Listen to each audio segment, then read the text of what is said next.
Bonjour à tous, je suis Kylian Marlier, votre trader formateur. Bienvenue dans cette nouvelle vidéo dans laquelle je vais vous donner 7 conseils pour améliorer votre psychologie de façon significative.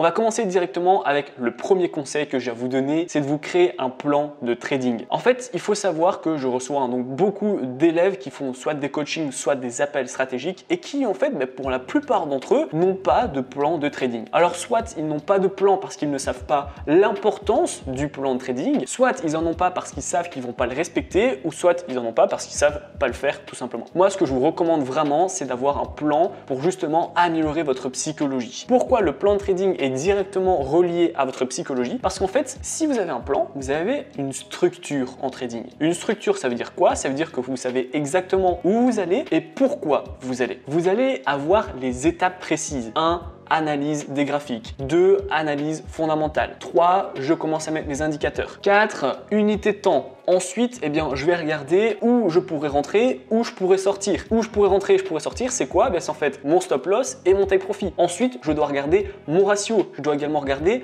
mon money management. Une fois que c'est fait, il faut que je retourne sur l'analyse fondamentale pour voir si je peux couper ma position avant une grosse annonce importante ou si j'ai pas vraiment de raison dans la journée de couper ma position. Et ensuite, je dois me fixer des limites. Ok, si j'ai fait un beau take profit aujourd'hui, je m'arrête là. Par contre, si cette position elle perd, je m'arrête là aussi. Tout ça, en fait, ce que je viens de vous donner, ce sont des étapes à mettre dans votre plan de trading. C'est super important parce que au moins vous allez où vous allez, comme je vous ai dit, et surtout vous êtes certain de ne rien oublier, tout simplement. Parce que si un jour vous regardez avec une unité de temps particulière et puis vous mettez un trade, un jour vous mettez Ishimoku et puis du coup vous positionnez, un autre jour vous positionnez un peu à l'arrache sans même jamais regarder l'analyse fondamentale. Ou au contraire, un jour vous regardez l'analyse fondamentale, vous mettez un trade et puis vous partez.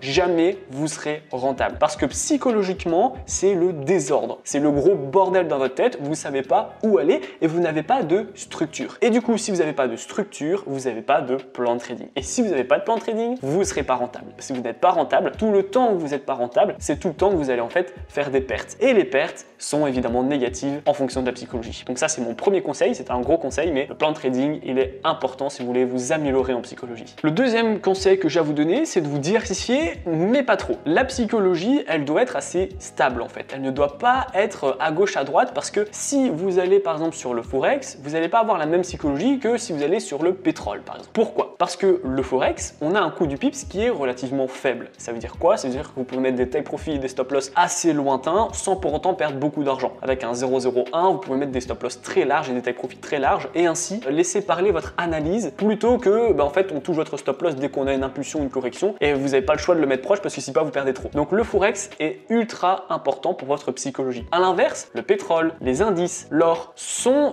des actifs qui ont un coût par pips très élevé. Du coup, en fait, ce qui va arriver, c'est que si vous mettez votre position avec un coût par pips très élevé, ça va monter vite, mais ça va baisser également très rapidement. Et c'est ce qu'on veut éviter justement lorsqu'on veut préserver et travailler sa psychologie, c'est de ne pas avoir des gros volumes, des grosses variations dans ces trades. Donc ça, c'est vraiment un conseil que je vous donne. Si vous débutez, allez sur le Forex, allez sur les indices à la limite, mais ne commencez pas à trader les cryptos, le pétrole, l'or qui ont un coût par pips qui est très élevé et du coup qui pourrait vous faire perdre beaucoup d'argent parce que vous n'avez pas le choix de coller les prix avec votre stop loss pour limiter vos pertes. Le troisième conseil que j'ai à vous donner pour améliorer votre psychologie en trading, c'est de vous créer un journal de trading. Un journal de trading, c'est quoi? C'est en fait, si vous voulez, un cahier ou bien un tableau Excel sur votre ordinateur, peu importe, où vous allez en fait vous remettre en question continuellement. Vous allez mettre la date de votre trade, si vous étiez acheteur ou vendeur, pourquoi vous étiez acheteur et vendeur, avec du coup votre analyse, quelle est votre psychologie au moment où vous avez mis votre trade. Ensuite, est-ce que ces trades étaient gagnants ou perdants? Quelle était du coup votre psychologie après ce trade? Voilà, ça peut être de la satisfaction, ça peut être de la peur, ça peut être du stress, ça peut être de l'adrénaline, etc. Et ensuite, vous mettez une capture d'écran justement de votre position pour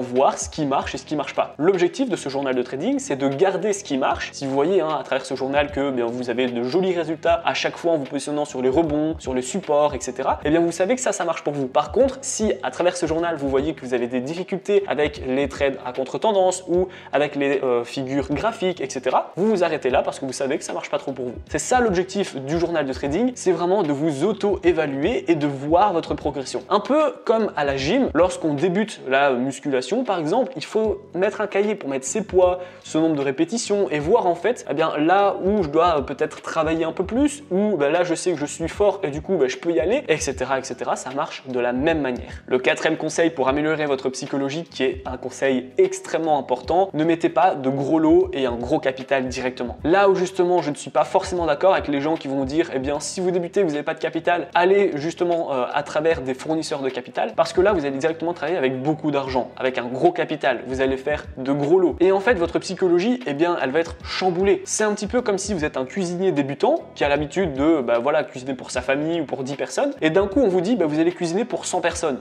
Vous allez être en fait perdu dans vos repères, etc., dans votre façon d'opérer, vous allez être complètement perdu. Là c'est un petit peu pareil. Si vous avez l'habitude de gérer quelques centaines d'euros, de mettre du 0,01, 0,02, et que d'un coup on vous donne 100 000 euros de capital ou 50 000 euros de capital, que vous devez mettre des lots de 1, 2, etc., et bien en fait votre psychologie n'est pas prête. Donc la moindre variation qui ne va pas en votre sens, vous allez stresser à mort, et c'est pas une bonne idée. Donc là je parle des fournisseurs de capital, mais je parle même d'un compte propre. Si vous commencez en trading, ne mettez pas directement 5 000 euros, 10 000 euros, 20 000 euros, c'est pas la chose à faire. Attendez d'abord que vous êtes vraiment rentable avec un petit capital, et puis si vous êtes rentable avec un petit capital, c'est plus qu'une histoire de lot et de capital pour gagner plus. Donc moi, quand je vois justement des débutants qui mettent des lots de malades, eh bien évidemment qu'ils vont droit dans le mur. Commencez avec un petit capital, avec des petits lots, pour justement commencer à améliorer vos compétences, à créer votre stratégie, et ensuite, lorsque tout ira bien, vous mettrez de l'argent, étape par étape. Le cinquième conseil que j'ai à vous donner pour améliorer votre psychologie en trading, ça va être de mettre des take profit et des stop loss atteignables et cohérents. Pourquoi? Parce que si vous mettez par exemple un take profit et un stop loss,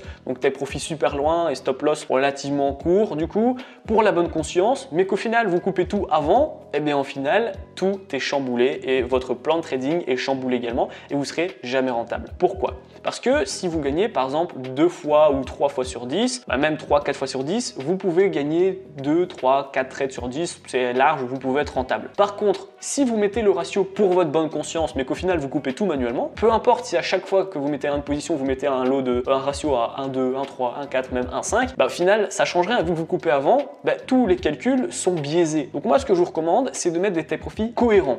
Si vous êtes en H1, mettez pas un take profit à 10 km, parce que si vous vous positionnez en H1, savez que vous avez un optique de day trading. Donc n'allez pas mettre votre take profit à 10 km parce que vous savez du coup que ça sera plutôt du swing. À l'inverse, mettez pas un take profit à 10 km pour pouvoir mettre un stop loss super loin et du coup vous dites c'est bon, j'ai un bon ratio. Non, en fait vous avez un bon ratio parce que vous avez mis votre take profit super loin, mais derrière votre stop loss, vous allez vous faire vraiment cramer votre compte s'il est touché parce que vous allez mettre super loin et c'est juste pour la conscience. Donc ça c'est super important pour améliorer votre psychologie. Il faut qu'on touche fréquemment vos take profit. Et également, il faut aussi parfois qu'on touche fréquemment vos stop loss pour activer du coup des déclics et voir pourquoi ça n'a pas fonctionné. Donc en mettant des take profit et des stop loss plus cohérents, eh bien vous allez enfin pouvoir laisser la position jusqu'à votre take profit ou jusqu'à votre stop loss et vous allez pouvoir comprendre concrètement ce qui marche et ce qui marche pas. Mais si vous coupez tout manuellement, vous ne saurez jamais sur quoi vous êtes bon et sur quoi vous êtes moins bon. Le sixième conseil que j'ai à vous donner, si vous voyez une opportunité, allez-y. Si vous voyez justement un graphique avec une figure de retournement, allez-y. Si vous voyez un rebond, allez-y. En fait, si vous avez une psychologie assez fragile, eh bien, vous n'allez jamais vous positionner. Ce qu'il faut que vous compreniez, c'est que le temps est en votre faveur avec le trading. Parce que plus vous allez mettre des trades, plus vous allez gagner en expérience. Et plus vous allez gagner en expérience, plus vos trades, justement, eh bien, seront positifs. Et plus vos trades seront positifs, plus votre psychologie sera positive. Donc, vous allez mettre de bonnes analyses et donc, eh bien, justement, la psychologie, elle va se renforcer. C'est comme ça que ça marche.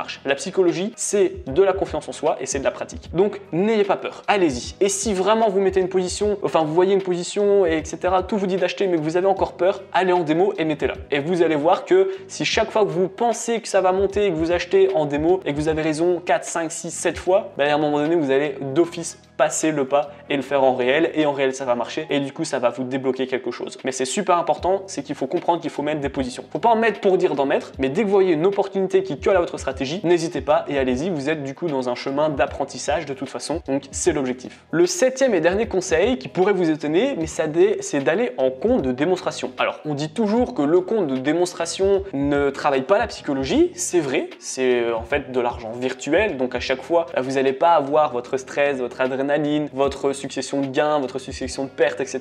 Vous n'allez pas ressentir toutes ces émotions parce que c'est pas vraiment votre argent. Mais moi je vais quand même vous recommander de créer un compte de démonstration au début. Pourquoi? Parce que ça ne va pas impacter directement votre psychologie, mais ça va l'impacter indirectement. Qu'est-ce que je veux dire par là? Eh bien en démo, travaillez sur votre stratégie, d'accord? Vous travaillez, vous mettez des positions, vous mettez des indicateurs, etc. Vous faites vraiment tout ce travail en compte de démonstration. Et en fait, l'objectif, c'est que dès que vous allez en réel, étant donné que vous avez fait le plus dur, entre guillemets, en démo, et que vous avez fait tout votre travail de recherche et de construction en compte de démonstration, et bien dès que vous allez être en réel, un mois, 2 mois, enfin un mois maximum, un mois et demi, le compte de démo, et bien en réel, vous allez déjà avoir de bonnes bases. Et donc, même si vous n'avez pas vraiment appris à gérer votre psychologie, vu que vous allez partir sur de bases saines, vous allez éviter beaucoup d'erreurs et vous allez ne pas perdre beaucoup d'argent. Donc, cette perte que vous allez éviter et ces erreurs que vous allez éviter va vous renforcer en fait indirectement psychologiquement. Donc, c'est un conseil que je vous donne et qui sera utile. Donc voilà, c'était les 7 conseils pour justement améliorer votre psychologie de façon significative. Dites-moi en commentaire si vous avez une astuce ou un conseil que je n'ai pas donné dans cette vidéo et qui vous a beaucoup aidé pour améliorer